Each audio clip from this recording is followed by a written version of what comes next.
A tort generally means a wrong. Through tort law, society compensates those who have suffered injury as a result of wrongful conduct of others. Sometimes this wrongful conduct can be unintentional, thus, an unintentional tort. Negligence is the main unintentional tort that we'll be talking about in our video. Negligence occurs when someone suffers injury because of another person's failure to live up to their required duty of care. This tort must be unintentional, which means the person committing the tort neither intends to commit it or knows that it will be committed. In order to win a negligence lawsuit, these 4 elements must be proven. The first of 4 elements is duty. The defendant owes a duty of care to the plaintiff.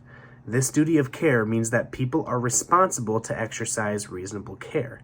If someone can foresee something that could cause potential injury to somebody else, they have a duty to care for that thing. For example, someone who is out camping has a duty of care to put out the campfire before leaving. The second element is breach of duty. This happens when someone does not live up to the duty of care that they should have. Continuing with our example, if the campers do not put out the fire, they breach the duty of care. A main standard used at determining if the duty of care was breached is the reasonable person standard. Basically, this standard evaluates the situation from how a reasonable person should have acted. Again, going back to the camping example, a reasonable person should have put out the fire. Pro tip: this standard comes up many times in the study of business law. So if you're ever stuck on a question and have no time left, answer the reasonable person standard. I promise this is a better answer than Brett Favre. The third element is causation, which means if a person breaches a duty of care and someone suffers injury, the person's act must have caused the harm for it to constitute the tort of negligence. There are 2 questions will be asked in the courts. The first is there causation in fact? Did the injury occur because of the defendant's act, or it would have occurred anyway? If the injury would not have occurred without the defendant's act, then there is causation in fact. The second is, was the fact the proximate or legal cause of the injury? Whether the injuries sustained were foreseeable or were too remotely connected to the incident to trigger liability. Think about the campfire example.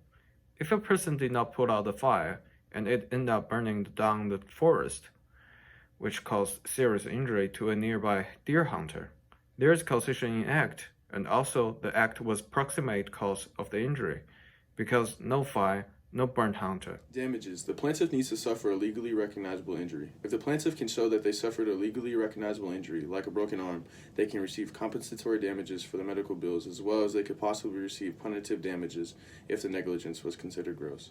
Looking at the camping example, the hunter who got burned may go seek medical attention, thus showing us that the burn is a legally recognizable injury. Let's take a look at the 2 specific examples.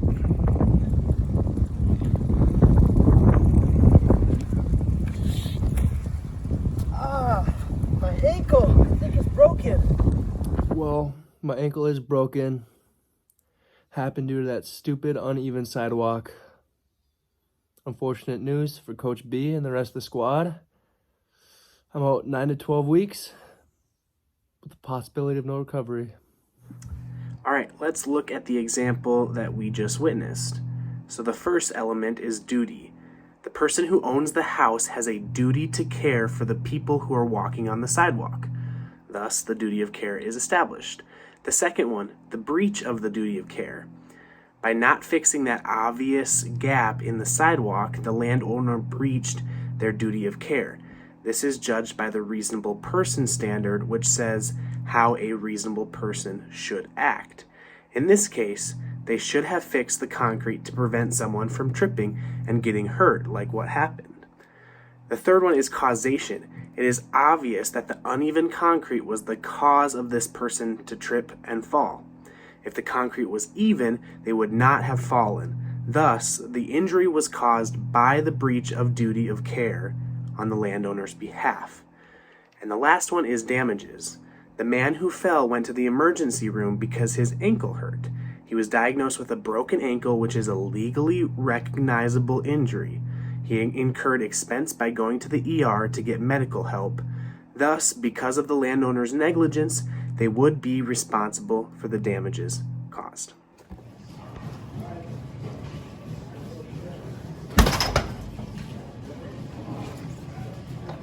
In this case, business owners do have a duty of care for the people coming to their place of business. These owners must warn these people of risks that are present, such as if they have a white floor. But with almost everything in law, there is an exception when it comes to obvious risk. In this case, the business does not have an obligation to warn customers that they have to open the door before they're walking through it. This is because opening a door is an obvious risk.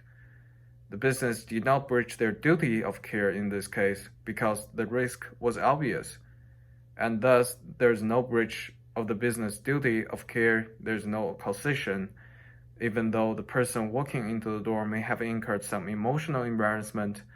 There's not any negligence here because of the obvious risk exception. Hopefully you have a better understanding of negligence, the unintentional tort. As with everything in business law, there are defenses to negligence, but in this video, we talk about the 4 items needed to win a negligence lawsuit. Good luck on the exam.